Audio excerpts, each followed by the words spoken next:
Within 12 months, he was doing $2.5 million at a 50% gross profit. He's home every day at 4, picks his kids up from school. He's a competitive bodybuilder. He's got time. Stops robbing and stealing time and memories and shit from your family. It doesn't take a whole lot to have a kick-ass life as a home improvement contractor. I will take it to the grave. I think you've got a contractor right now that's doing $500,000 a year. There's another $500,000 to $750,000, maybe $1 million in your database right now of people. How do they get more leads? I use the cheeseburger analogy. When it comes to marketing, is there any like killer things going on that most people aren't aware of? The marketing that I like to do is like, what it is, Brad Lee back again with another episode of Drop Bombs. Today in the studio, folks, I got a real treat for you. The infamous Tom Reber is in the house. What's happening? what's going on? Dude, if you guys don't know this dude, then you might be living under a rock. You can find him at Fight with Tom or his company's social at Contractor Fight. His website is the Contractor Fight. This dude has shown more contractors how to get out of mediocrity and bust the 7-figure mark than anybody else on planet Earth. You've probably seen him on YouTube. If you haven't, you just Google him. But I know there's a lot of contractors that listen to the show, so I'm excited that they're going to pick up some nuggets from you. I am too. We've been doing this for a long time, and we just keep looking for ways to have a bigger impact and help the men and women in the trades stop stealing from their families, actually build a business that's worth having. I don't know if you've ever had a time in your business where you're like, is this thing worth having? Yeah. But every day. Every day. Yeah. I sometimes teach shit that I don't do myself. And then I think to myself, what a dumbass. Like, I'm telling people how to do it, but yet I'm still guilty of it. Well, before you started this officially, I had one of those moments with you, and you were coaching me on some stuff and getting after me a little bit about some shit that I'm not doing that I've preached. So I appreciate it, man. I'm already getting better. Yeah. Well, dude, that's, part of getting better is realizing that you can always get better. Yeah. So I want to go back to the beginning though. Like, would you grow up in the trades? Why are you so passionate about helping these contractors? Yeah. I grew up in Wheaton, Illinois, about an hour west of Chicago. And my dad was a tile guy. My uncle was still is a painter. So a lot of contractors in the family. So I grew up working mostly for my uncle because my dad was an asshole to work for. He was just a ball buster, and my uncle was cooler. And what's funny is I tried, I tell the story more in my book, Winning the Contractor Fight, but I tried to get out of the trades. I did not want to go in the trades because what I saw for the most part were contractors that were tired, didn't make that much money, and they just weren't going on vacations. That was our family. And I had friends that their dads were doctors and engineers and lawyers, and they seemed to have it all together, just the perception of growing up. But I just kept coming back. I worked for my uncle a lot in his painting company. And what I found, when I in and out of the Marine Corps, and then I was in and out of ministry, believe it or not, and started a painting company. And I just kept coming back to the fact that these are my people. Like, I just felt at home in the trades with the people there. Like, I got them. When I started my very first business coaching company, it had nothing to do with the trades. Like, I purposely was like, I don't want to coach.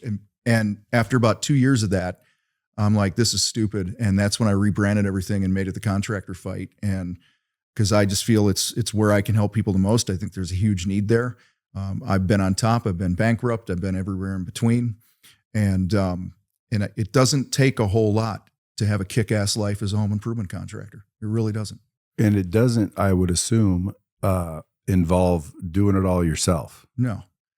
So what do you see when you see these guys that come in and they're making decent money, but dude, they're working 80 hours and in other words, all they did is create a cage. Right. Well, the first thing is, I'm never going to judge somebody's own definition of their success. We got guys in our program that do $300,000 a year and put 180 in their pocket, and they work 4 days a week and fish the other days, and they're happy as can be. Because I don't know the context of their life necessarily behind the scenes. You know, we have one guy, I think his wife was like a surgeon or something, you know, so he didn't have to be the main breadwinner. And then there's the other guys that quote, want to scale and grow a big company and exit and all that and whatever in between. So I don't judge somebody. I want to help them get where they want to define what success means to them.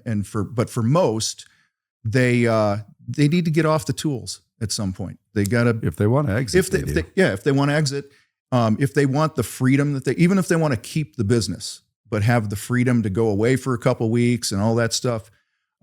You can't be swinging a hammer and doing all the sales and doing all the marketing and doing all the scheduling and all that stuff. You got to get out of your own way. And that's an ego thing. A lot of guys, you know, there's things in my business. I'm like, nobody can do this better than me. And I gotta check myself on that from time to time, but, they're good people, man. They're just good people. They're the ones that crawl under a car on a 98-degree day at a church, fixing your car for you that won't start. That's the contractor world right there. What do you think the hardest hurdle to get over for a contractor that's got a, you know, I don't want to say thriving, because when I think thriving, I'm thinking what you get them to, because a lot of people think just because they're making good money that they're thriving. Yeah. When in reality, if your kids don't see you, your wife doesn't see you, you get up before they get up, you get home after they go to bed, I don't think that's thriving. But what's the biggest hurdle you think most contractors need to get past before they can start to understand and see what you're talking about? Yeah, their own bullshit. I mean, that's we call it owning your crap. You got to own your crap. You know, how are you getting in the way? Do you say crap instead of shit because of your ministry? No, I fucking swear a lot. So it's the then why do you use crap? Because it just came out that way. And own your shit sounds actually, better. No, actually, I'm reminded. It was about 9 years ago when we started our free Facebook group. We had you within 24 hours. You had to own your shit. And Facebook was going to shut us down because we use shit. So we switched it to crap. And then after about 2 years of doing that, like if you didn't own, and your crap was, it couldn't be like, I need more leads. That's not your crap. Your crap is like something in your character.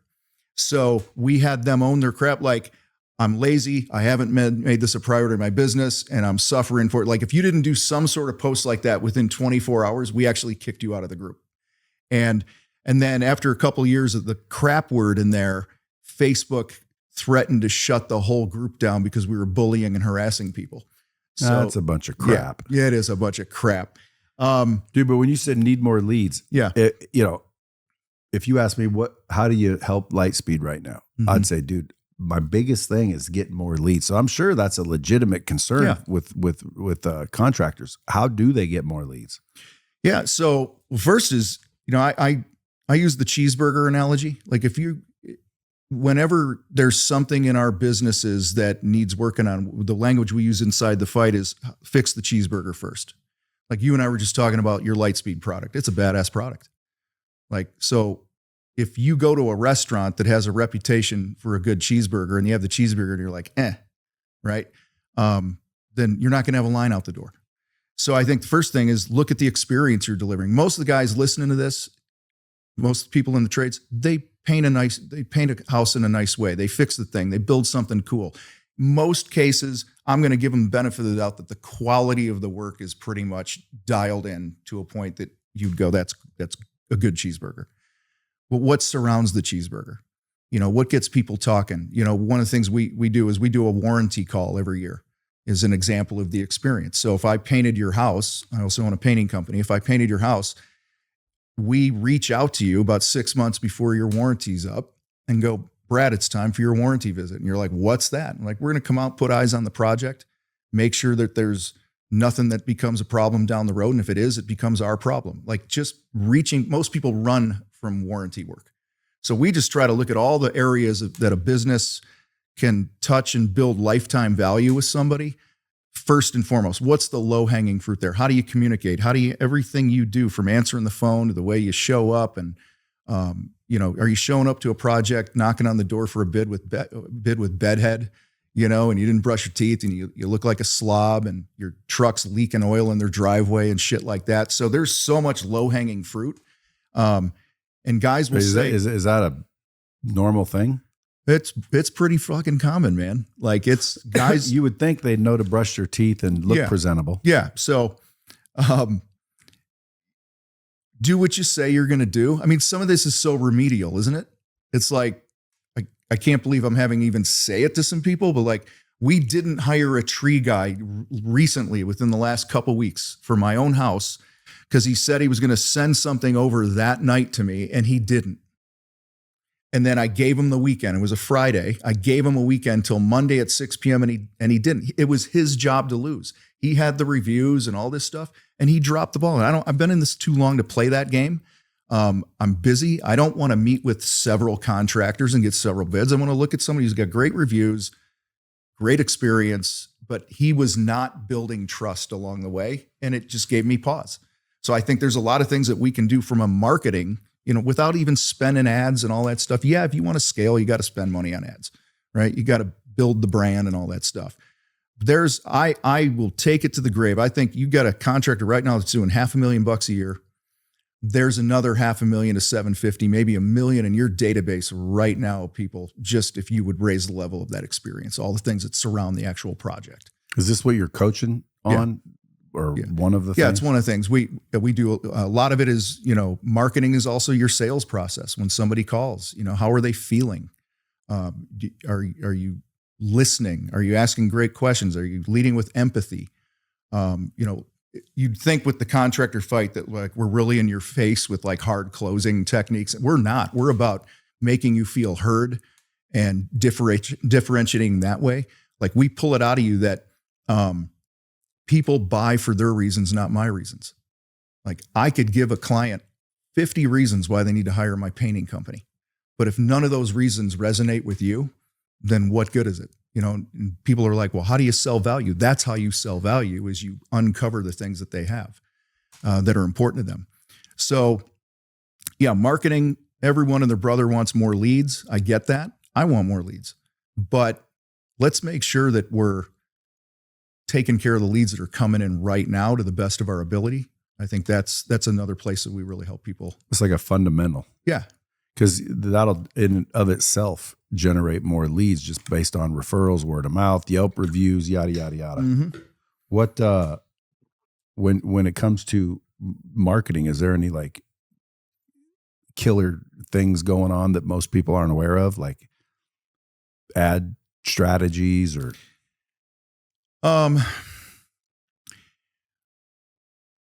The marketing that I like to do is like the high touch relational stuff, like unexpected intentional touches with the people that are in your database right now. That's marketing. You should be marketing to the people in your database. And again, like I said earlier, I could go, there's ads and all this other crap, man, social media posts and blogging. And, I think your Google business profile is huge. Podcasts. Do you think every contractor should start a podcast? Not necessarily. I think if you're a commercial contractor, and this is a Gary Vee thing, so I'm just going to parrot what he said years ago. Like if I was a commercial painting contractor, he's like, go out and, who's your ideal client? It's the facility manager of a building. So start the Las Vegas Facility Manager podcast. Your company sponsors it. And then you invite all the guys that are in the facility management industry. Now they know who you are. And they're captive sitting in front of you. Yeah. And now you build that relationship instead of just being one of the 1,000 people that are cold emailing them or whatever. But I think there's a lot of money in your past client list that a lot from a marketing perspective that people aren't capitalizing on. So we had an event in Nashville not too long ago, a month or so ago. And, I said, everybody pull out your phone. I said, I want you to think of a client that you'd like to clone, that you just knocked it out of the park with. They loved you. You made money, ideal type client. I said, I want you to send this text. And I basically said, hey, Brad, it's Tom. We painted your exterior last summer. Just thinking about you. How's it looking? Send. Like not a automation. It's like a person. So if you have a sales team, they should be doing this with their past clients or project managers or whatever. And I said, guys, there were about 80, 90 contractors there at this small event we had. I said, guys, let me know how it goes. And then I went back into my talk. I was talking about some other stuff. Guy raises his hand about 15 minutes later. He's like, I just sold a $250,000 project. Another guy raises his hand like 5 minutes later. He's like, I just sold a $12,000 project. So they're there. If they had a great experience with you, don't treat them like it's a one night stand. Wham, bam, thank you, man. And so there's this obsession, and I've been there, like with getting new leads. But let's take care of the ones that are already here, that we've already got a relationship with. When you just send those messages, and most of those messages, we've tracked it through the years. If you send 3 of those a day through the course of the working days of the year, you send approximately 800 of those to past clients. We've seen a 5% return on that of new projects, of repeat business or referrals or whatever, because people move, or they need their mother-in-law, the father-in-law dies and mother-in-law is going to move in. Now they got to remodel the house. You never know what's happening in somebody's life. So that's a huge opportunity. Yeah, especially if you didn't build the proper relationship while you were there. Right. Because I know, like, if you said, who did that? I'd be like, can't remember who did that, but they were good. But I don't remember. But if they were doing something like that, I'd be like, oh yeah, that's that guy. Shit, I need to store this because something may come up. Well, now I'm going to Google again. And now I might have somebody completely different show up, and I just gave the money to someone that could have been had by the person that did something first. Yeah. I mean, there's home improvement contractors, we were talking earlier, we work with guys that typically do projects. So we're around your house or property for a while. You're building a relationship with people, and you get to know the dog's name. You get to know what they drink. One of our guys in the group, he's one of our coaches. He has his crew leaders go through the trash to see what kind of bourbon they drink, or their drink of choice. Because then on the final walkthrough, when the job's done, they're getting the final check, they present them a gift with like one of their drinks, and there's cool companies out there that do that for you. But this is just boots on the ground type intel that you can get, and you pay attention. Yeah. And I got this guy came over, moved into this new house. I need TVs hung and shit fixed. And, so this guy wouldn't give me a price on anything. And I'm not a greedy, I don't get 17 quotes. Right. So like, hey, how much will you charge me to build the pantry cabinets? I need some more in there. How much do you want to give me? And I'm like, well, how much does it cost? The dude would never give me a cost. It was the weirdest shit ever. And so then I thought he did a great job, so I'd pay him. He'd come back the next day. Same thing. I had a water heater in my garage and these panels and air conditioner units, and it was ugly, and there was no like wall from when you open the door and walk down the stairs. So I said, how much to just build a wall? And he said, what do you think it's worth? Yeah. So is that the dumbest shit you ever saw? And dude, that's why I quit calling them, because dude, I want you to tell me what the damn number is. Yeah. And let me pay. Well, that's why I said earlier, you said the biggest issue, it's them getting out of their own way. Well, I think what this guy saw was the size of the house, the Ferrari in the driveway, and he was probably rolling dice because I might, overvalue it. How much to do that? I want him to tell me, oh, that's $500. Well, how much will you give me? Shit, I'll give you a couple $1,000, because in my mind, it's like, it's just a couple $1,000. But like, I think that's why he was doing it. I didn't appreciate it. Yeah. I don't know why he was doing it, but I've actually seen the opposite. I've seen contractors that want to get into the fancy neighborhoods. Everyone drops their shorts because they want to get in the town, in that neighborhood, and put their yard sign in there. So the people that can most afford the premium services end up actually paying way less than the average client because of the head trash of the contractor. There is so much bullshit between that's why I named the company the Contractor Fight. You got to win the fight between your ears to be successful. And, one of the things that we preach over and over and over, we get a ton of pushback on it from the contractor community, is that if you are a general contractor, residential general contractor, remodeler, specialty contractor, I'm not talking home builders and stuff, that's a different animal. You need to be at a 50% gross profit. So what that means, if I got to pay my guys and permits and dumpsters and materials $10,000 out of my pocket, I need to charge the client at least $20,000. That has been a rule that we've stuck with since day one of us doing this shit. There is so much head trash around that, because they're like, well, I want to be fair to my clients. I don't want to rip people off. And that's bullshit from our past. I had that. I remember I got out of the Marine Corps, man, and I was working for my uncle. I'm covered in stain, like been staining all day. It was like July or August, hot and humid. I didn't have air conditioner in this $400 like Chevelle or something I bought. And I looked next to me, and there's a guy next to me in like a Beamer or Mercedes or something. He had like slick back hair and air conditioning. And I remember just going, what a fucking asshole. And that was because I grew up in a home where if you had money, you stepped on somebody's back to get it, which is so far from the truth for most people, right? I mean, and as I've grown and developed and learned what it takes to be successful and who you have to become, now I have all the respect in the world for somebody that's successful in the financial department because I know what it takes to get there. But I think that is a lot of the mindset that a lot of these contractors have when they go into a house, is they go in like they're less than. And they're so desperate to sell the work that they end up stealing from their family. You know, they underprice their work. I remember, Brad, this is awful. It was like 11:30 at night, probably 20 years ago, at least 20 years ago. And my painting company, I work up this price, and I was like $12,400 to paint a part of this dude's house.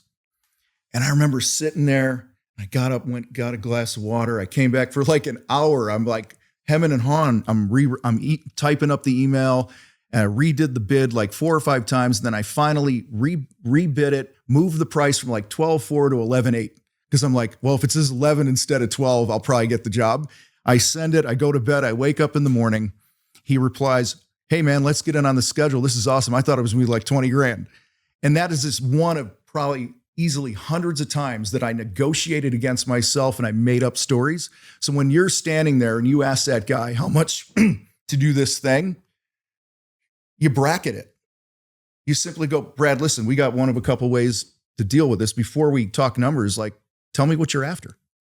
What are you hoping it does? How do you want it to perform? You know what? Why now? Right? Like this is what we call in our sales process called Shin Fu.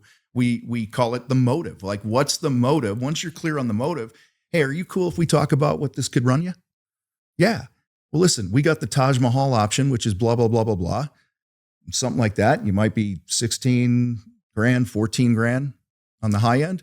Or if you don't want all the bells and whistles of A, B, C, and D, and you still want it, kick ass, you might be 9, 10 grand, somewhere in there. Which of those conversations do you want to have?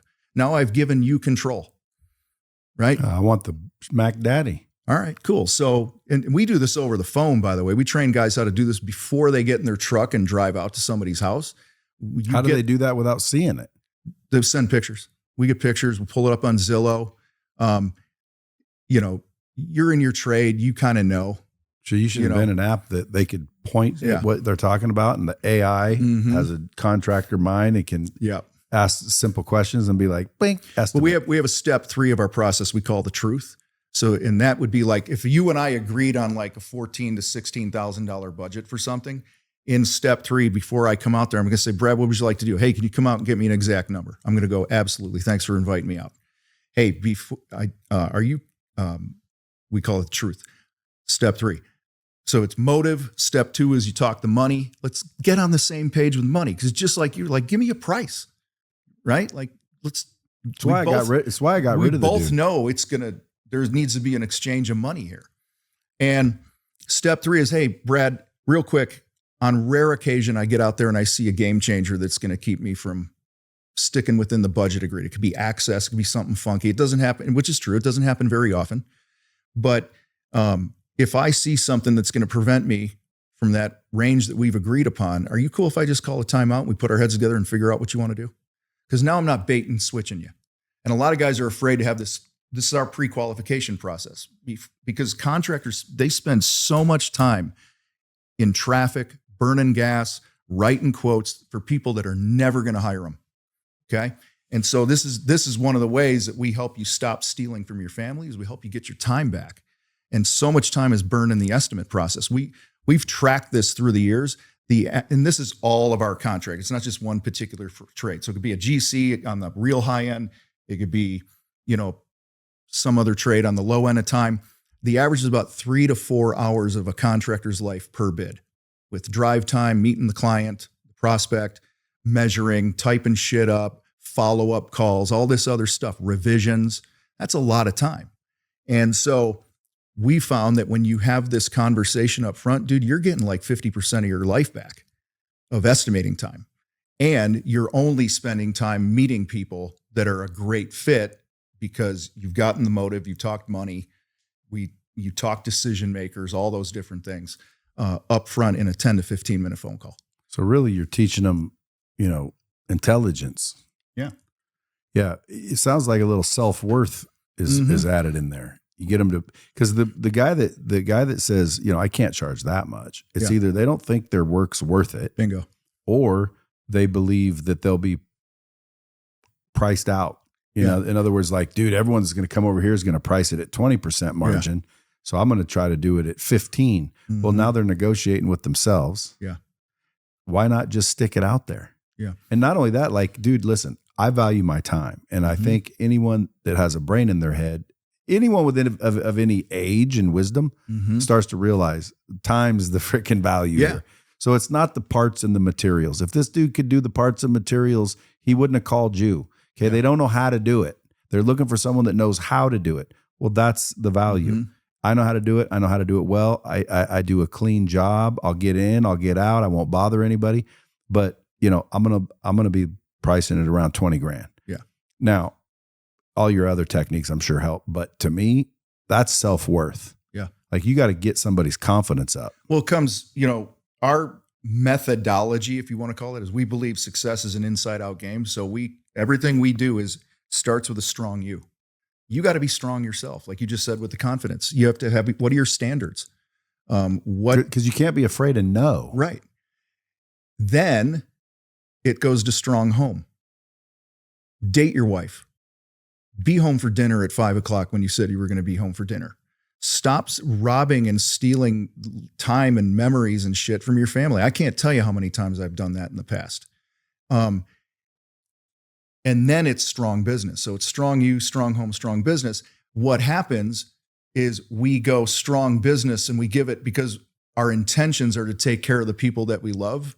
But when the order is wrong and it's not the inside out game, you end up building something and burning something else down to the ground. I mean, I can't tell you how many guys start a business and then they get out of shape because strong you includes, taking care of your body, eating right, sleeping, Instead of eating something healthy, they're eating like Fritos and Twix. Fritos and Twix. That's right. That's my food of choice. Right. Well, because you stop off at the AM, PM. Right. But when it boils down to customer service, like if I'm heading over to a job and they don't know me from Adam, but I did get the bid, I'm going to call them from down the block and I'm going to say, hey, listen, I'm going to stop off at AM, PM, grab a cup of coffee. Bingo. You want a Gatorade? You want anything? Yep. Even if it's no thanks.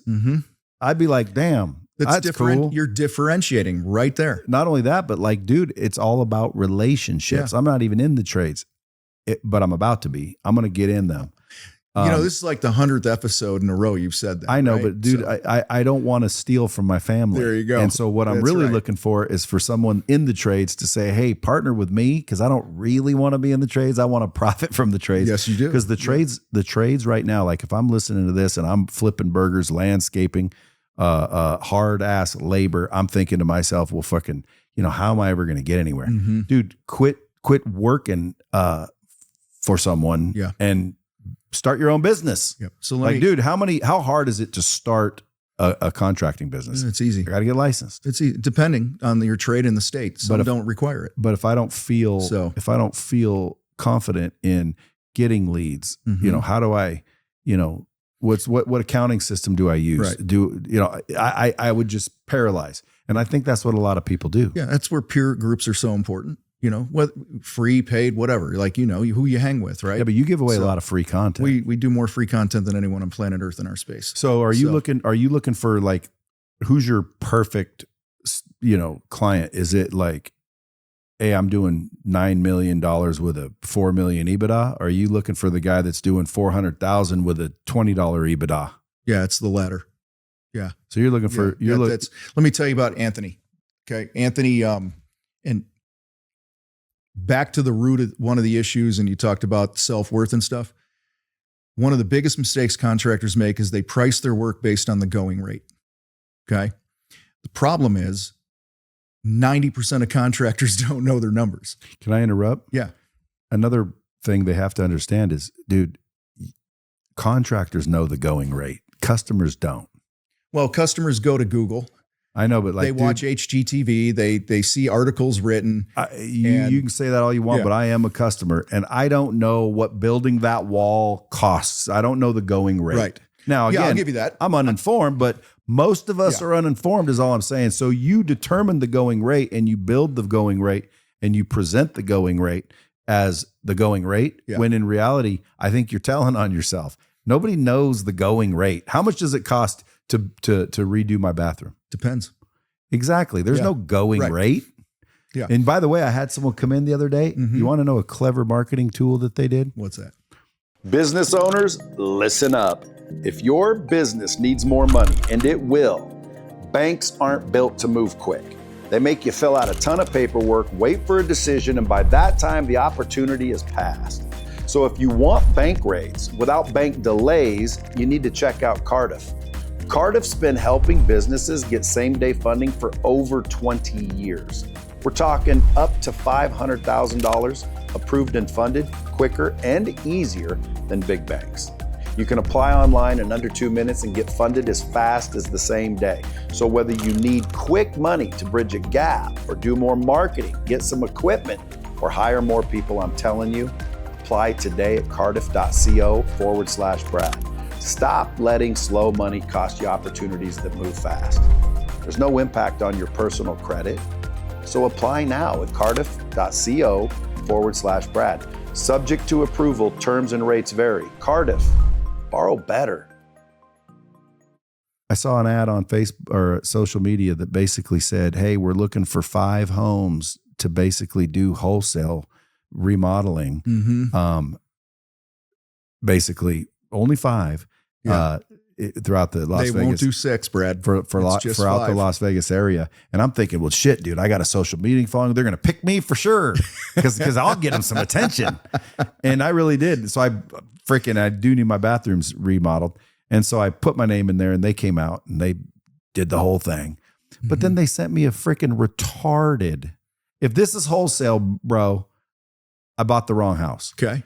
It was like $249,000 for master suite or 2 masters and 1, what do you call it? Public or out in the Brad, I'm room. sorry, man. They must be listening to me and charging what they're worth. Two masters. Well, again, dude, like I'm thinking, what the fuck you putting in this thing? Goddamn saunas and shit. They're probably listening to the Contractor Fight, man. And they're pricing their work according to what is that the going rate for bathrooms? It could be 125 grand to make your bathroom. Dude, you can buy a fucking house for that. It depends what you want. Dude, I just want a nice bathroom, new floors, new sinks. It depends what their goals are, right? I mean, that's why it depends. So I don't care what you say. I ain't looking to spend $250,000 on my bathrooms. The house is only $4.9 million. Like, dude, that's a fucking 10%. That's 10%. But my point goes back to, I don't know the going rate. Yeah. But if that's the going rate, a lot of contractors, I'll shit in the old toilet. The majority of contractors, especially when they start out, they ask shit like, what's the going rate to paint a room like this or to do a bathroom like this? And 90% don't know their math. We can line up 100 contractors right now and I can go, what's your monthly overhead? Just that. 3 hands will go up. Okay. That'll know it. And then I'll say, what's your close rate? What's your average job size? You know, what's your gross profit margin? Like, what's that? Okay. And it's just because they haven't been taught. Right. And so that's why I do so much content around that stuff. You're teaching them how to be business owners. Yeah. But they deserve it. You know, they're working their asses off. They're busting their knuckles and blowing their backs out. And and listen, there's go time in every season of business, right? Like in the summertime for a painting contractor, like you might be working 6 days a week, sun up to sundown, because it's go time because you're in a cold climate and it snows half the year and you got to make money when it's go time. So, you know, you're working your ass off. What do you have to show for it? But the going rate will kill you, man. And aren't you worried about not getting the job? A lot of guys are worried about not getting the job because they don't have the systems in place to market and get the leads coming in and building retention and lifetime value because they're looking at it as just one project, right? Like, oh, I got to paint this house or I got to do this bathroom. I'm looking at it as here's our standard. We're a 50% gross margin company, period. We don't drop below that unless we have a really damn good reason to do so. If I'm negotiating something in return. Yeah, but that's easier to do when you have a lobby filled with customers. Yeah, but how do you get there? Because you're not going to a lot of contractors try to discount their way to growth and scaling. You don't scale a turd. Like if you have an unprofitable business, why would I want a bigger one? And so don't be afraid. And this is one of my pet peeves about the business world and Instagram and the contracting world is the word scale gets thrown around. So you got to scale your business. Well, not if it's a turd. Like how about scaling your profit, scale your time off, scale your quality of life? I get all that. And I'm aggressive. I like playing big. I'm not anti-growing a big business. I'm just anti-growing a bigger pile of shit. Do you think the number one objection that contractors hear is I got to get other bids? Yeah, easily one of the top ones. Which to me, do you have clever ways of responding to that? Yeah. Hey, totally understandable. Just when somebody says to me they want to get other bids, it usually means I missed something. Just out of curiosity, is there something you're walking away with here or you're hoping to hear from somebody else that you haven't heard from me yet? And the way I look at objections, Brad, is I look at them as outs. And this is just my own mental health thing, I think you want to call it. Everything to me, I naturally view as a fight. My company's named the Contractor Fight. So my natural, Marine Corps veteran, all this stuff, like I fight. And when I use the word objection, I picture a wall I have to bust through, and I don't want that sort of a relationship with you. So I've reframed it for me that an objection is really, I've given you an out. I haven't built enough trust, enough relationship with you to just no bullshit with each other. So my whole goal is that we could just have an open, honest conversation without any of the typical high pressure bullshit sales. I would start every conversation like that. Yeah. And dude, a lot of people appreciate that. And I'm one of them. Yeah. So, these pre-qual calls that we'll train people on, it'll be like, hey, Brad, appreciate you, hopping on the phone. Has this turned out to be a bad time? You're like, no, I got a few minutes. Like, listen, my whole goal here is just to kind of get a feel for your project and see if I can even help you. Are you cool if I just ask you a few questions so we get on the same page? And how you hoping I can help you? And we're not pitching. I think that's such a big thing is I'm not pitching. And we talk about, and you talk about, do they feel like they need the job? I've been there, man, where you're like, if you had two nickels to rub together, you'd be rubbing it together, but you don't have the two nickels. And you're looking at an empty calendar and you got guys to keep busy and a family. I get it, man. Guys are desperate for that, but you got to remember, you got to sell like you're independently wealthy and market like your next meal depends on it. Like if you can just reframe it like that when I'm in a sales conversation, I got to be confident. I can't be desperate. I can't be about the commission and all that other bullshit. True. Because people, they feed off that. They just get an icky feeling that they're just trying to be sold.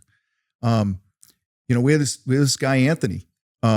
He came to us, he was doing about $300,000 a year as a remodeler, which is not a lot of money for a home remodeling company.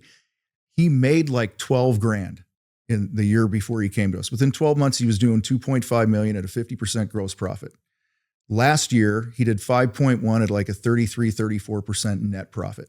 He's home every day at 4, picks his kids up from school. He's a competitive bodybuilder. He's got time because he didn't chase the volume game. He decided, I'm going to build this thing right and and set those standards of the type of people that I'm going to work with. Right. And it all starts with that very first interaction that they have with you. And there's so many other things you can do with your website and content and video to help build that trust early on. But we can't play this volume game until you're ready to. And that's what I see gets a lot of guys in trouble. I mean, dude, I can't tell you how many people have come to us that are $1 million in debt with that payday loan bullshit and stuff because they're just trying to make payroll. What's the root cause? The root cause you're selling your work at too low of margins because you're chicken shit, at the end of the day, to price what you're worth. And when you have higher, and listen, I want to also say this, if you are charging people more money and not delivering the value that was agreed upon, then you're unethical, right? If back to your going rate, if the going rate is $5,000 for something and I charge you 15, but you're thrilled with it and I delivered, that's not unethical because we agreed on that price. But if I charge you 15 and I give you a $3,000, value type project, that's unethical. And so for those listening to this, like, I'm not sitting here if you're a shithead and you're unethical and you're not delivering things and honoring your word, then you haven't earned the right to charge higher margins. But you do have to have a standard. So if you've got work to do and you're at 30 now, get to a 35 and then refine some shit, get to a 40, work your way up to a 50% or whatever your target is. So you're basically coaching mindset and self-worth in the beginning. That's why you say start with you, then your home, your family. Yep. Yeah. Strong then strong home, strong business in that order. Well, that's 100% true, because 9 times out of 10, people don't have business problems. They got personal problems at work. Yeah. So if they can fix themselves, it's easier to fix the home. If they can fix the home, it's easier to fix the business. Because a lot of times I talk to a lot of people that are in search of some answers. Yeah. And what I find is that's 1,000%. It's like the problems they're having at work are literally stemming from either their own individual inside self-worth, self-sabotage shit, or their families in turmoil, and it's manifesting at work. When in reality, their problem is not even a business problem, and they aren't even aware of it. Right. They think they have to fix something at their work when they have to fix something at home. And then as far as I need to get other quotes. Yeah. If I were in that space, all that tells me is I don't believe you. Right. And basically that means I didn't build the trust. I didn't ask enough questions. I didn't do something right. Why? Because, dude, I guarantee you if I was in this freaking business, I'd be closing deals. And I wouldn't. And when someone says, hey, I need to get quotes, all that tells me is, hey, I want to make sure I'm not getting fucked. Yeah. Because that's the only reason I want 3 quotes, to make sure you're not fucking me. I want to make sure that I'm holding you honest, because you could tell me $15,000 because you went to Contractor Fight. Yeah. And then this guy comes in, he never heard of Contractor Fight, and he tells me 12. The question then is, well, how do you still overcome that? Well, again, if the going rate's 12 and you're 15, I will happily pay 15 if I understand that the value's there. Right. So value versus price discussion. Right. Well, I'll bet you contractors don't know that. To where basically it's like, listen, you could pay me 15, get it done, in and out, bang, be happy for the next 20 years. Or you can pay that prick $12,000. He'll show up, spend 2 more weeks. You'll track him down. It'll be shabby, and you'll be replacing it in 10 years, and you'll be calling me for the same 15. So actually you're going to spend $27,000 by trying to save 3, or you can spend $15,000 now and get it done. And guess what they say? All right, let's get it done. Because you know what they really want? To get the shit done, right? Yeah, they want it off their list. They're not trying to get it for 12. Right. And if they are, to your point, wrong customer. Right. So that's where pre-qualification is so important. Are you looking for the best deal or the best job? Well, a lot of people are, when they try to sell, they're trying to twist arms. And it shouldn't be that way. It should be a natural conversation where, are we a good fit or not? And, if somebody says, hey, Tom, you're $5,000 higher than the other guy. I'm like, yeah, I hear that from time to time. I wonder why he's so cheap. Don't make just the assumption that you're more expensive or that you're wrong, that your pricing is. I guarantee you my pricing is right for the standards that we've set and the production rates that we have and all those different things. When you hear an objection, it's not a fight. And I think that's when guys get these objections, they go into defense mode. They try to justify. And I have no idea why somebody prices differently. I'm making shit up if I'm going to give you that answer. I just know, based on the conversation that we have, the things that are important to you and the outcomes that you're after, this is where our number is. What would you like to do next? Do you teach negotiation? To a degree. We're not just discounting just for the sake of discounting. I will do a strategic discount to lock something in. If it's if I'm working with a GC or something and we'll have multiple projects down the line, we'll have those conversations. Everything's negotiable.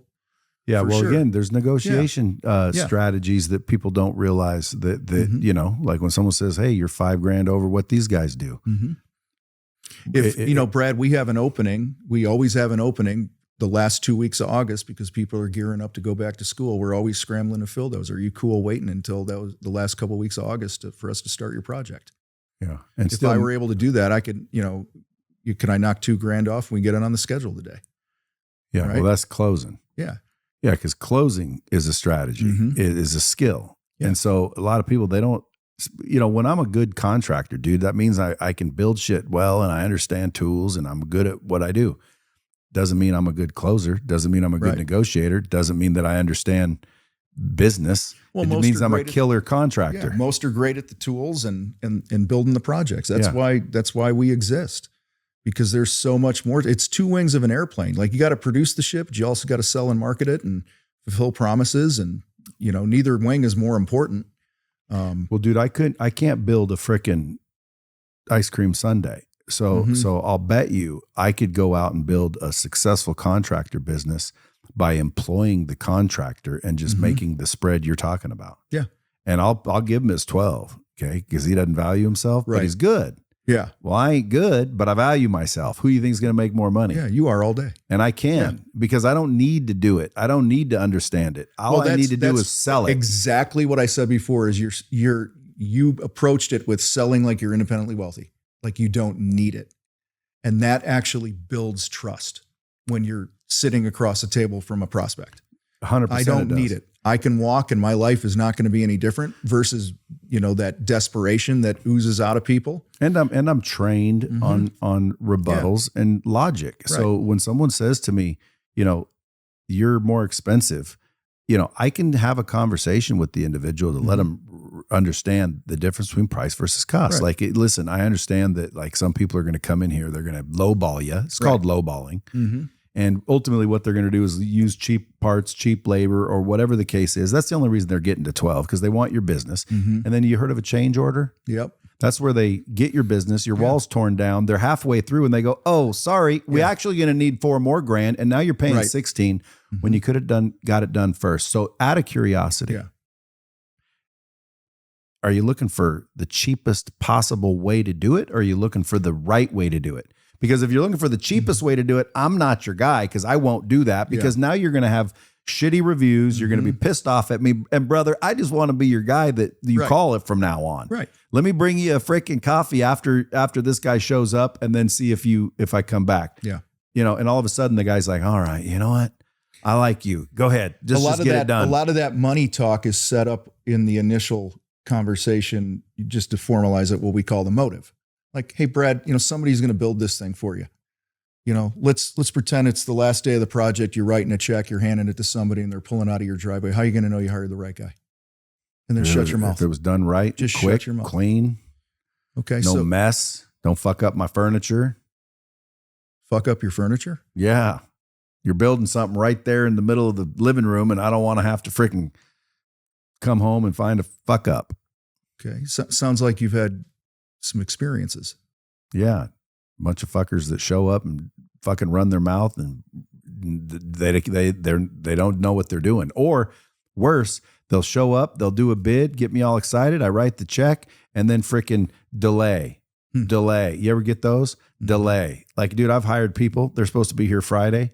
Oh, they don't have this. Can we do it next Friday? Okay, fine. Next Friday. Oh, I got 2 workers that are sick. Can we do one more Friday? And dude, literally it took like 2 months to get this thing done when it was supposed to be like 2 months ago. Yeah. What did that do for the vibe around the house, man? Yeah. Well, again, I mean, it just aggravates me. Like, do what the fuck you say you're going to do. I understand things happen, but like 3 times in a row, like, come on, dude. Yeah. And then another thing that bothers me is when you're talking to the dude and the dude's good and the dude sounds awesome. And then the day of the job, dude ain't there. There. Some dipshits show up like Tweedledee and Tweedledum. And they got like, dude, I had cameras. You can come over right now. I still need to find someone to come fix the shit. The dude drilled the fucking camera in the wrong spot and then took it out and somehow patched it and painted it. And it looks like my fucking walls got herpes. It's like, dude, what the fuck? And then you call them, Mm-hmm. they ain't doing shit about it.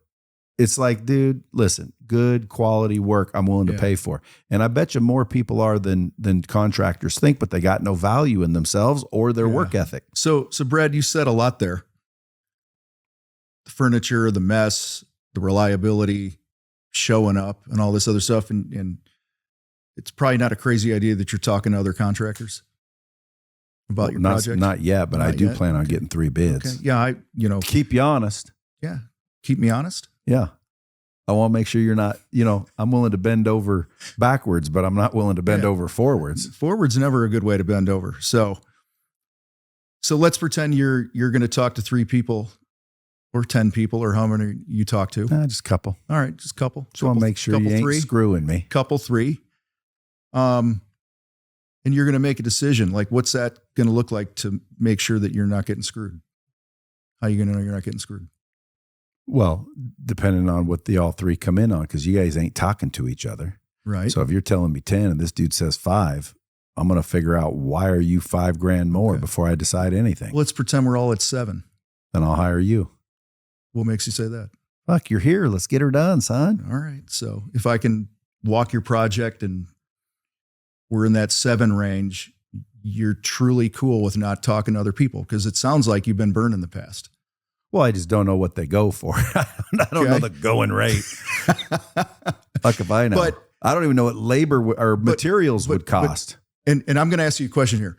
Was that a true story? A little bit of that? Yeah. Okay. I asked you, I mirrored you once. I asked you a couple open-ended questions and you did 90% of the fucking talking. That's what this is about. When most contractors go in and go, we're insured and we're this and we're beating our chest and we're talking about how great we are. When you get talking, right? I'm now uncovering the pain. I'm seeing what's truly important to you. If you're listening. If you're listening, but without that's a thinking skill. ahead, without thinking of what you want to say. Dude, I had a project. But that's sales skills. Are you teaching them how to sell too? Yeah, we role play the shit out of this, man. We role play the shit out of hundreds and hundreds of role plays a week in our program. So and let me say this. Dude, I sold a project. It was like a $30,000 project. This was a long time ago. There's a guy named Scott. I talk about him in one of my books. I knock on the door. We're standing in his foyer. We paint in this neighborhood all the time, my old company. And I said, hey, why am I here? Appreciate, what's the deal? Or whatever I said. He starts saying that we want to repaint the interior of the house. And I said something like, hey, it doesn't look like it was done that long ago. What's the deal? He's like, oh, my wife doesn't like the colors and there's a few things that we're not happy with and this and that. This is where most guys go, oh, we do color consultations and we do really nice work and we do this and we do this. Most salespeople do what they call pouncing. You get one little sniff of blood and you pounce like the last guy left a mess. We never leave a mess. We Swiffer the floor. Like, stop fucking pouncing. Say you left a mess. What was that about? I'm going to get you talking. I'm standing in this guy Scott's foyer for 10 or 15 minutes. And I said, so what's going to make this a great experience? He says, my wife's not going to be pissed off at me again. And I said, what's the deal with that? He goes, well, I travel like the whole week and then I come home on the weekends. He says, we had the house painted. Every night I'd call home to say goodnight to my wife and the kids and this and that. She would read me the riot act and yell at me because these contractors are a bunch of shitheads leaving tools around and a mess and all this other stuff. Again, opportunity to pounce. I dug a little deeper. Okay. By the time we're done, he's got this vein popping out of his neck because he's back emotionally in that moment of the frustration. And he's like, my wife's cleaning up after grown men. They're not showing up. They're leaving halfway through. They're leaving tools around. We got little kids and I'm getting yelled at every night. Very easy at this point to go, hey, we're going to be different because that's what everyone else fucking says, right? And I go, Scott, let me ask you a question, man. I said, just out of curiosity, when you came back home that weekend, what was the vibe like? He went even deeper. He's like, she made me sleep on the couch. Like, he just unloaded. Okay. I said to him, Scott, if I wrote it into the contract that if your wife had to spend 1 millisecond of her life cleaning up after this company, after our guys, at any time, the whole job would be free. So what would we do next? He goes, job's yours. And I said, all right, I'm willing to put that in there. Now you can't do that if you don't trust your team and you don't have a trained team and shit like that, right? He goes, let's write it up. I said, I haven't even told you what the number is. I hadn't even walked the house. And he goes, I don't care. You're my guy. I said, typically these houses are 25 to 30 grand. You know, we paint a lot of them. He was like, fine, write it up. Because I was peeling it back, not pouncing. We show up in these sales calls and we try to, and I believe it's because of insecurity that we have to be like, look how much I know and how much experience I have. And I'm the expert in this. When really it's people buy for their reasons. Scott didn't give a shit about the money. He could care less about the colors. He could care less when we did the job. All these things that I covered, the only thing he cared about was what?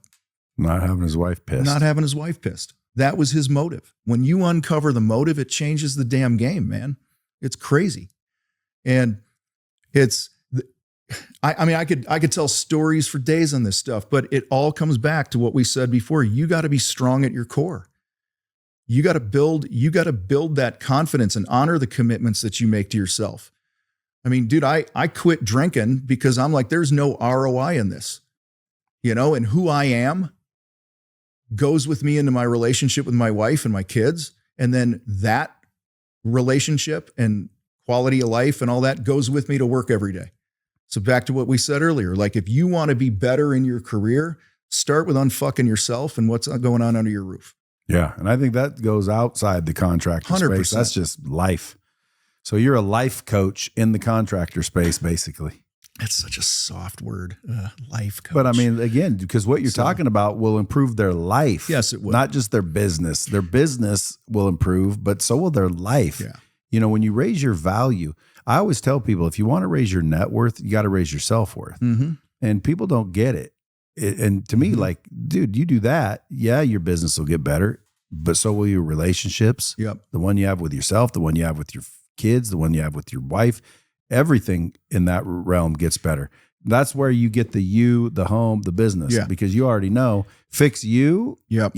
You're improving the home. You get a nice solid foundation in you and the home. Your business is easier. This is not to say they're not hard times, hard seasons, rough years in business, right? That's just a given. But I want anyone listening to this right now to not just answer this question. Don't bullshit yourself. Has every area of your life improved since you became a business owner? Is your health better?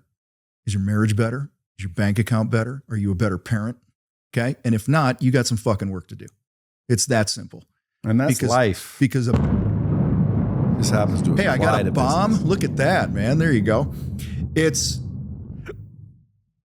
We start a business because we want freedom and a better life. And then we ended up building a damn cage for ourselves, a prison, and we're the warden. Right. So it's like, if your life is not getting better as a result of you starting a company, whether you're in the trades or not, then you got to look in the mirror and go, how am I getting in the way of this? And I need to unfuck this, or I need to shut this down. I can't tell you how many guys I tell them to quit. Like, you've obviously not taken this seriously enough, which is fine. If you don't have to be a business owner, like, you can make the shitty money you're making right now being an employee without all the bullshit of being a business owner. Why are you bringing all this shit into your life if you're not going to take it seriously? Yeah, come work for me. Yeah, there you go. Here you got a good company, man. Any business owners that want to sell their business. Yeah. Now, again, if it's not sellable, I'm not interested. Right. Every time I say that, I get a million people who want to sell their business. I send me your financials. Dude, they've been losing money for 6 months straight. Like, I don't want one of those, dickhead. Yeah. I want the kind that are like running properly. And by the way, like, you got to learn what you're talking about there too, because a lot of people are under the illusion that they have a business worth selling just because they're making some money. Right. If there's no systems and processes and you can't go on vacation for a month and come back and everything's fine, that's not a business. That's a job without a boss. What's the number? If you're doing more than 20% of the sales in your business, you don't have a business that's sellable. Yeah, that's my problem. Because it relies on you to sell. Yeah. And that, or like the other thing I see a lot of is we get a lot of things like, hey, I'm thinking about partnering with this guy. And I've had a lot of partnerships, and honestly, dude, they've all been great. I got lucky. I mean, we've had issues from time to time, but overall, I'm a fan of them. But I'm a fan of them when you take a strong partner and another strong partner and you put them together. What I get a lot of DMs and stuff about is, hey, my business sucks, and I have a buddy who has a business that sucks, and we're going to partner. And it's like, that's not your problem, right? Unfuck your business first. You think you need a partner, when in reality you need to get your head out of your ass. Right. And why don't you write a book called Unfuck Your Business? Unfuck Your Business. We could do that. I think somebody did that, didn't they? Is there one? I don't know. There's an Unfuck something out there. So, I like the title though. Yeah. You want to write the intro for me? I will. All right, cool. So where do people go? Again, obviously you got people listening going, this motherfucker must have a camera in my business and they want to fix it. That's what you do. You coach business. Do you still have your painting business too? So I have a painting business in Colorado Springs. And then I'm a partner in a couple other general contracting businesses, equity partner. And I things assume like that. they're successful. They're doing well. Yeah. All systematized, dialed in. We're getting there. We got the painting business got a little more work. It's newer. I started it up about 1.5 years ago because I, honestly, to just prove the point that what we teach works today. I got tired of talking about what I used to do and decided to do that. But no, we got a solid business running there, and some other partnerships and stuff like that are going well.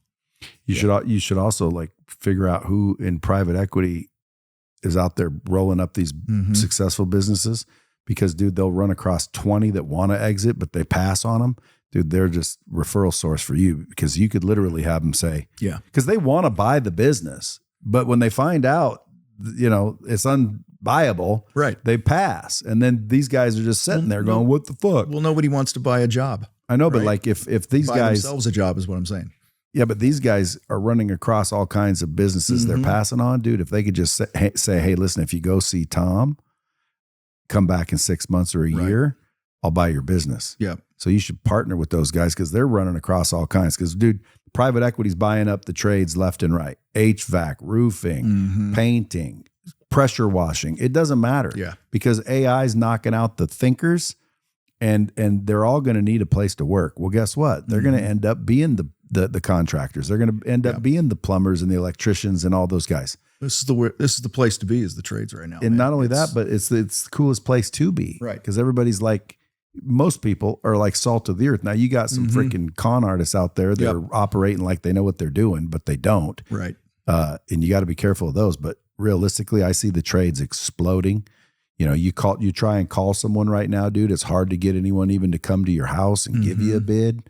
And when you see that, that's opportunity. How often are you hiring a contractor right now? Like how many times a year do you try to find one? Well, right now, a couple. And is that your experience? Like they're not answering the phone and all that shit? Yeah. Like I called 2 landscaping companies. Only one showed up. Yeah. And I told you, I just hired the dude. Right.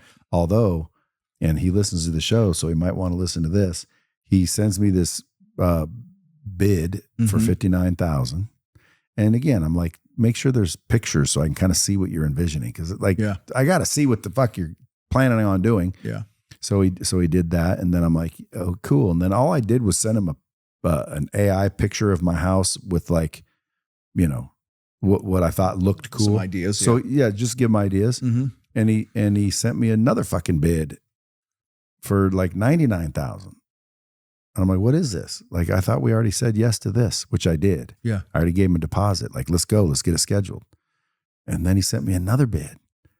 And so I texted him and I said, bro, what are you doing? And he said, well, you sent me that picture. So we changed it. This one has an extra wall.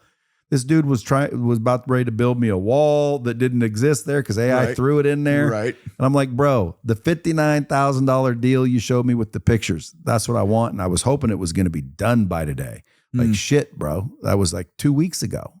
He goes, oh man, total misunderstanding. So now we're getting on the schedule, supposedly Monday, and I hope to get it done. But yeah, landscaper. And then the handyman type of job guy, I got rid of him because he'd never give me a price. And I always felt I probably am overpaying, but I'd rather overpay than underpay because I don't want to be that guy. And I'm blessed with abundance in my mind. So I don't care if I overpay if you got kids at home. So to me, I'm just, calling here and there, but now I got to get my floors completely done. Yep. I got to get the bathrooms redone. I got to get the closets redone. I got to get the tile all over the backyard redone. I got to get the pool, Pebble Tech redone. I got to get the kitchen redone. I got to get the lights redone. How old's your house? I don't know. I think was built in 2000. I want to say 8. Okay. So it's getting there. Huh? Yeah. But it's like this gorgeous house. Everyone says it has great bones. Okay. And it does. It's like, dude, if you walked in this house and I said, dude, it's a fixer upper, you will probably understand what I'm saying. But other people walk in, it's like 10,000 square feet. It's a gorgeous house, but dude, it needs redone. Right. So I'm going to be needing some contractors a lot this week or this year. Do you prefer? But that's not normal. Do you prefer to work with all these individual companies, or you just want to work with one dude, like one general contractor, and get it all done? I'd prefer to work with one that I trust, and I know I'm not getting overcharged. And when I mean overcharged, just you're good, he's good. You charge me $50K, and it was $28K to get it done. Like it's same fucking job. Like I don't care how you value yourself if you're ripping me off because. A good quality job, solid, 28 grand. If I'd have got 10 bids, most of them would have come in at between 25 and 30K, and yours came in at 50. Like that's the only reason I want bids is because I don't know what it's supposed to cost. Yeah. Like maybe the $249 for my bathrooms is what it costs. Well, holy shit, dude. Would you if a contractor texted you, hey Brad, like say you're a landscaper. Yeah. Like, hey, here's some projects we've done in the past, and text you to a link to some pictures that had kind of a general scope of work, some pictures and price points. Would that be helpful to you? It would have been, yeah. Yeah. So that's one of the things that we teach guys to do is like create the content I call it that educates people, right? I used to call it in my industry an evidence book. Oh, I like that. So when I Evidence go, book. because I would have to go do some shit. Yeah. And so I put a book together with pictures of happy customers and letters of, oh, thank you so much. Right. And it was evidence that I'm your motherfucking man. And I'd say, here, check this out while I go get this done. And by the time I got back, they're thumbing through this evidence manual. A lot of guys are hesitant to put like pricing on websites and stuff. And because they're like, well, I don't want to lock myself into it. But you can just say projects like this start at this, right? What you're doing there is that's pre-qualification that also happens because people are opting in and out of what they want. Like if he would have sent you something, right? Hey, we've done projects like this, this, and this, and you're looking at them, you get to kind of pick your price range based on the scope of work. So, well, I'll give you another example. So I have a little dog run on the side of the house that there was just little flimsy gate that my wife put up. It's almost like a child gate or something. Kind of. Yeah. And it was just flimsy and like, dude, there's a nice house. Like we look like freaking Beverly Hillbillies. So I said, hey, get a fence company over here and see what it costed. Like put a good solid gate there. The first guy that came over wanted $9,000. Now keep in mind, this is a gate and maybe not even very big across. And I said, $9,000. What is it? Made of fucking gold? Yeah. I said, just get one more bid. The next guy came over, $3,800. And it's nice and it's solid and everything's the greatest. Now, keep in mind, I didn't get to talk to the $9,000 guy. Maybe it was fucking gold. Maybe he just assumed I wanted the most expensive metal ever because of the home. So I don't want to say ripping me off, but that's what I mean. Like, dude, $3,800 is probably good. I mean, dude, putting up a gate in maybe a 6-foot gate. How's that $10,000? Yeah, I don't know. Well, he might have freaking overcharged me. Or he made assumptions. Either way, though, he didn't get the job. And had he came in at $4,000, $4,500, like I didn't do it because it was $3,800. I did it because it was 9Gs. So a technique, I wouldn't recommend it, but a good technique might be, we're going to call it the two bid. The two bid. So if you call me for a bid, I'm going to send another guy over to tell you $15,000. And then I'm going to show up right after him and say, well, I can do it for $7,400. And even $7,400 is pretty steep. But based on the 15 that you just got whacked, you're jumping all over my 74. Or you can save yourself all that hassle and learn how to bracket and go, Brad, listen, we can approach your project one of a couple different ways. Can I share those with you? Sure. Here's the Taj Mahal. This is this, blah, blah, blah. You mentioned this. It was important to you. I just want to stop my dogs from getting out make the case without a fucking baby fence. That's all. And it runs about this, or we can have a conversation around XYZ. Which of those makes sense? Now you just gave them 2 bids. Yeah. Well, what I would suggest, folks, is listen to podcasts to pick up on some things and learn some things, but you got to go actually get coaching and training and mentoring and get in the community and live it and breathe it. And that's what you would go to Contractor Fight for. So where do people go if they're interested in like learning more? Yeah, they can go to thecontractorfight.com and we'll do a /Brad on there. We'll have a little special thing for the Bomb Squad. And or they check us out on all the socials and YouTube and all that stuff. But we have a podcast as well. And what's that called? The Contractor Fight. Hey, and guys, listen, if you're thinking, I ain't got no money, I'm just getting started. Well, dude, go to his YouTube channel, subscribe to the shit. He's teaching people for free left and right. But if you want freaking hands-on, I wouldn't even call it training. I would call it transformation. If you want to transform your company, it takes people time, energy, and effort to take years of shit they've learned and transfer it to you and your team. So that's what the coaching is for. So again, if you don't have money, you're broke as a joke, and you need it, go to YouTube and pick up some free shit, implement that free shit, and then make a little more money. And then when you have a little bit of money, because it's not even expensive, I think you should raise prices. Then reach out to Tom and get in the Contractor Fight. Plus, you got a cool culture, a cool brand. You got the swag.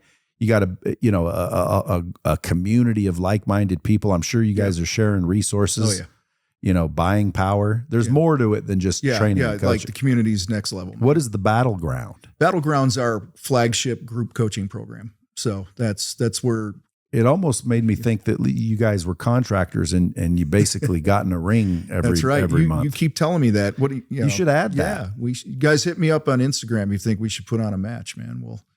Well, you should, dude. I mean, tell you, a lot of contractors go to UFC. I guarantee you. A lot of these guys train too. There's some badass contractors. Yeah, out so there. like throw the Contractor Fight. What do you think? Trade like painters against electricians, stuff like that. We could build it up that way. What do you think? I think it doesn't matter what you do if you're willing to throw hands. Contractor Fight's putting up $50,000 cash reward. We're putting up a ring, and if you got the balls to get in there and swing, you might be the one walking out with that 50K. 50 G's, man. And then the Contractor Fight members, they don't have to fight, but they get front row seats. That's right. You just put on that promotion. I guarantee you, dude, to start packing up. Yep, we got it all mapped out, man. I love it. Well, I appreciate you coming in. Thanks for having me, man. Folks, listen, you're in the right business. And if you're not in the business and you want to get in the business, dude, he'll teach you how to build and grow and scale a company and exit from scratch. So all you need is the freaking will. They provide the skill. Until next time, keep it real.